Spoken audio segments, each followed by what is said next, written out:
मतलब you should be ready but fight a decisive war against Pakistan. तो जो ताकत बढ़ानी है अपनी साहब जल्द से जल्द बढ़ा लीजिए, please please be aware of what is happening around you. और इस कारण बड़े बड़े कठिन दौर से हम गुजर रहे हैं। ये जो हमारा ड्रामा चल रहा है ना साहब कि हम रफाल खरीद रहे हैं खरीद रहे हैं खरीद रहे हैं खरीद रहे हैं, ये सुनते सुनते तो 4 साल तो हमें हो गए साहब कि पाकिस्तान जो है वो J-35 फिफ्थ जनरेशन फाइटर चीन से खरीदने वाला है। उसके पायलट ऑलरेडी ट्रेनिंग कर रहे हैं, उसके सिर पे हाथ फेर रहे कि करते हमला, मैं दूंगा F-16, मैं अपग्रेड करूंगा F-16। 80% पाकिस्तान की आर्मी नेवी एयरफोर्स का इक्विपमेंट चीन से आता है। कुकी लैंड बनाना चाहते हैं भारत को काट कर, ये हमारा दोस्त है, इसको किसी खिट्टे से दोस्त समझना। पाकिस्तान को टेररिज्म की बात करता है, Iran is a terrorist state, Pakistan is not a terrorist state. उसके लीडर को तुमने अपनी गोद में बिठा रखा है, मैं दूंगा F-16, मैं अपग्रेड करूंगा F-16। तो साहब हमको अभी तक शत्रु बोध नहीं हुआ तो या तो हम पागल हैं या हम में कोई कमजोरी है साहब, सीधी बात, दो टूक बात। देखिए इश्करन, मेरे को एक चीज की फिक्र है, ये जो पूडल पाल रखा है डोनाल्ड ट्रंप ने, और डोनाल्ड ट्रंप की हूड़मती, ठीक है, वो 500 पहले 50% आप पे टैरिफ लगाए थे दोस्ती के नाम पे, अब 500% टैरिफ लगाने की बात कह रहा है। तो वो बंदा क्या गारंटी है कि कल पाकिस्तान को ना उकसाए कि तू चढ़ जा भारत पे, कर दे टेररिज्म, ये कर वो कर, भारत को तू मतलब भारत को कीप इट्स हेड डाउन, उठने मत दे, इसको इन्वॉल्व करके रख अपने साउथ एशिया के ऊपर सर ना उठा सके। तो ये अगर चीज होने वाली है तो वी हैव प्रॉब्लम्स कमिंग। मैं बड़ी देर से कह रहा हूं, देखिए साहब, जो 1971 में जब मैंने एज अ सेकंड लेफ्टिनेंट जो है 1971 का युद्ध लड़ा था, वो स्थिति फिर से आ गई है, उससे ज्यादा बदतर स्थिति हो गई है, क्योंकि जो भी हमने हासिल किया था 71 में, वो बांग्लादेश में जो कलर रेवोल्यूशन हुई उससे खलास हो गया, ठीक है। और पाकिस्तान और वो फिर से इकट्ठे होने की कोशिश कर रहे हैं, और पाकिस्तान की ISI बहुत जरूरत से ज्यादा एक्टिव हो गई है बांग्लादेश के अंदर, ठीक है। तो हम लोगों को अब रीस्ट्रक्चर करनी पड़ेगी सब continental security once and for all, जैसे 1971 में की थी। मतलब you should be ready to help with United States but fight a decisive war against Pakistan and solve this problem once and for all. आप इसे पोस्टपोन करेंगे जबकि चीन ने अपनी ताइवान प्रॉब्लम सॉल्व कर ली होगी, तो ये दोनों चल के आपके ऊपर था, चल जा। आपने तो नहीं कुछ किया है, जब चीन वहां पे बिजी था, आपने कुछ नहीं किया पाकिस्तान का, लेकिन क्या ये दोनों को जब मौका मिलेगा आपको कमजोर हालत में देख के, तो ये आप समझते हैं नहीं चढ़ेंगे ये प्रॉब्लम को? GD बख्शी पागल हो गया जी। अपनी ही फौज अपनी ही तैयारियों के पोल खोलना शुरू हो चुका है। अपनी एयरफोर्स के भी पोल खोलता आपको आगे दिखाई देगा, और साथ ही साथ अपनी जो मोदी सरकार है जिसका ये चमचा हुआ करता था, आजकल कुछ खफा नज़र आ रहा है। शायद गोदी मीडिया से इसे घास डालना बंद हो गया है, या वो पैसा जो नरेंद्र मोदी से दिया करता था वो अब इसे नहीं मिल रहा है, इसलिए अब ये बहकी बहकी बातें करने लग गया। यानी अपनी ही अवाम, अपनी ही फौज, अपनी ही सरकार को लताड़ता दिखाई दे रहा है, यानी सच बोलने लग चुका है। पाकिस्तान के खिलाफ तो ये बकवास करता है, आगे भी करता रहेगा, लेकिन ऐसा इन ही दिनों में हुआ है कि ये अपनी सरकार, खासकर नरेंद्र मोदी को टारगेट कर रहा है, अपनी एयरफोर्स को टारगेट कर रहा है, और उन्हें कह रहा है कि पाकिस्तान तैयारी कर रहा है, पाकिस्तान और चीन मिलकर तैयारी कर रहे हैं, और अब की बार ट्रंप का भी साथ पाकिस्तान के साथ है, तुम्हें बड़ा जलील करके मारेंगे।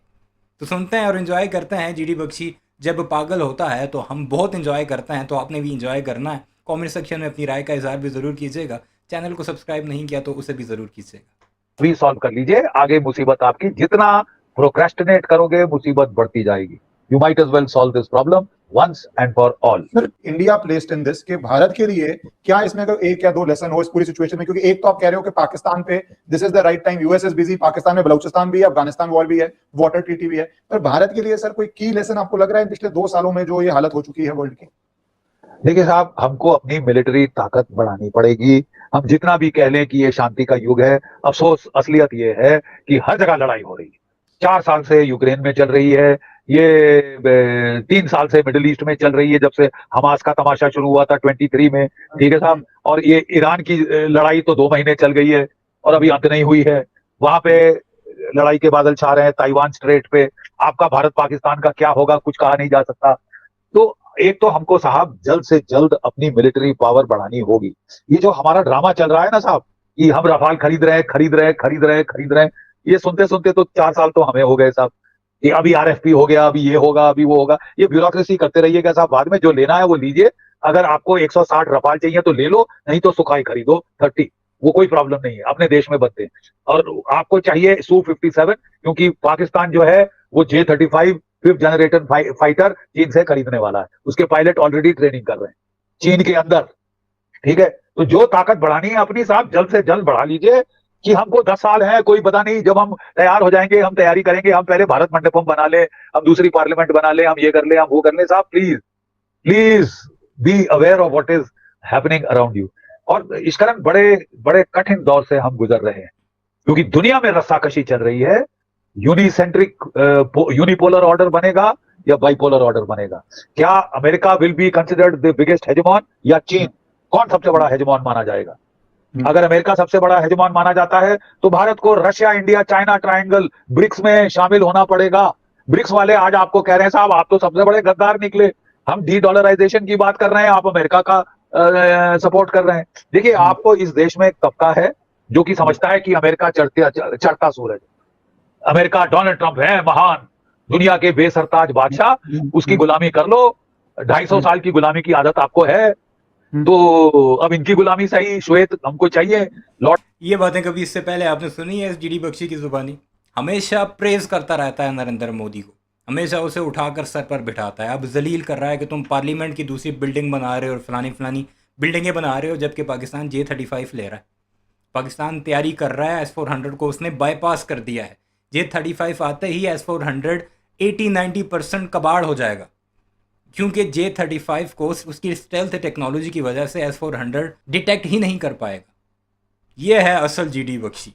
अब पता नहीं पैसा बंद हुआ है या ऐसे होश आ चुका है, अब ये बात आप पर मैं छोड़ता हूँ, आप बताइएगा। मास्टर तो कंपटीशन करना पड़ेगा मुल्ला मुनीर से कि तलवे कौन ज्यादा चाट सकता है। साहब तलवे आप चाटे, हमें बख्श दें, हम इज्जतदार लोग। सर जी, पाकिस्तान को एक गोवा बोलो, पर उसका फिर एक फॉल आउट ये पाकिस्तान को यूज भारत के अगेंस्ट करना चाह रहा है।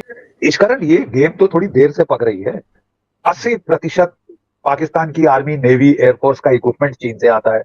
$80 अरब उसने लोन दिया हुआ है, $60 अरब और इन्वेस्ट कर रहा था बेल्ट रोड इनिशिएटिव में, और सारा पैसा हजम करके ये आसिम मुनीर सीधा जाके छलांग मारी और कूद गया, जाके डोनाल्ड ट्रंप के पास पहुंच गया, जो कि चीन का इस वक्त सबसे बड़ा प्रतिद्वंदी है। मतलब चीन को ये दिखता नहीं, अंधे हैं क्या वो लोग? वो तब से खुद खाए हुए हैं। और अब उन्होंने देखा है कि किस तरह की दोगली चाल ये खेल रहा है। तो टोटल अमेरिका के पूडल की ये की रोल निभा रहा है, अदा कर रहा है बड़ी मुस्तैदी से। और अब चिढ़ के उन लोगों ने अब जो है, जहां तक अभी ये खुलकर नहीं आया है, लेकिन लगता है कि ईरान ने कहा कि भैया हमने जो तेल बेचना है वो हम पाकिस्तान के थ्रू आपको बेचेंगे। ये जो खुंदस जो चीन की दिख रही है, मेरे ख्याल अब तो बिल्कुल क्लियर है। If you just put 2 and 2 together इस कारण इट इज ऑब्वियस। भाई वो ईरान कह रहा था कि अमेरिका कह रहा है हमने ब्लॉकेड कर दिया है। साहब 7,500 मील का हमारा बॉर्डर है, लैंड एंड सी। क्या कहने की कोशिश कर रहे थे कि हम साहब कजाकिस्तान के थ्रू और तुर्कमेनिस्तान के थ्रू ट्रेन के जरिए पहुंचा सकते हैं, और हम पाकिस्तान के जरिए पहुंचा सकते हैं। पाकिस्तान जो मध्यस्थता कर रहा है, और पाकिस्तान को घुड़की वहां से आई होगी। तो मेरी मास्टर, उसको साहब चीन को खुश रखना है, उसको अमेरिका को खुश रखना है, सऊदी अरब से पैसे आ रहे हैं उसको खुश रखना है। पहले यूएई भी पैसे दे रहा था, उसने तो चिढ़ के बोल दिया वापस कर दे, एक पाई $3.5 अरब उसने वापस इन कैश ले लिया है, जो सऊदी अरेबिया ने पे किया। सऊदी अरेबिया ने पे किया है जो उसका लोन था यूएई से।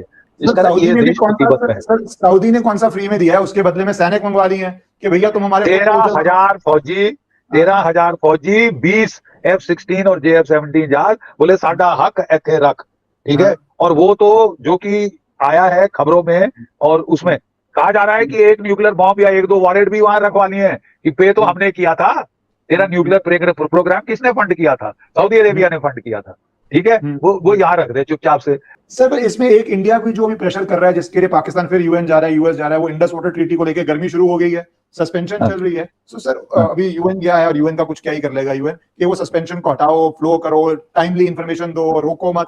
तो सर ये क्या स्ट्रेटेजी आपको लग रही है, जो पाकिस्तान हिस्टोरिकली लो पे है? Do you think it is an opportunity to permanently solve the problem, या ये अनसॉल्वेबल सी प्रॉब्लम है सर पाकिस्तान फॉर इंडिया?